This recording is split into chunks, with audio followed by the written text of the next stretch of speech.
I'm very happy to be here. Thanks for having me. I'm Stefan Helmark. I'm a professor of anthropology at MIT.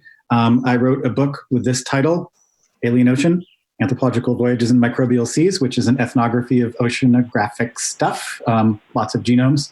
I guess the question I'm interested in is how can we understand the analogies that we make about ocean memory within the cultural, historical, and technical contexts within which those analogies become available. And I think a little bit about that historically. So I'm thinking back to the British naturalist Edward Forbes, who in the 1840s held that below about 300 fathoms, there existed a probable zero of life, what he called an azoic zone.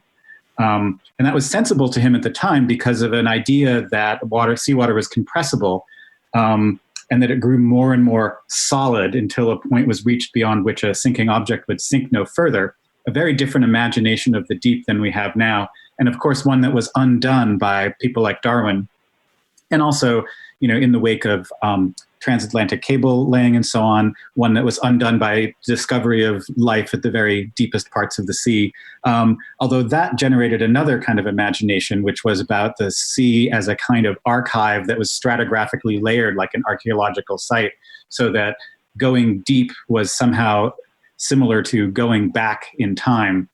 So I don't know, I tried to use these, right? So if you have this kind of stratigraphic model of the ocean that was part of that imaginary, I think where we are now is like this, right?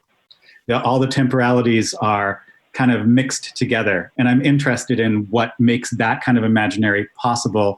And part of it, I think, is kind of informatic network thinking, right? Which scrambles time in all of these interesting ways, and therefore what counts as memory. So that's what I'm interested in.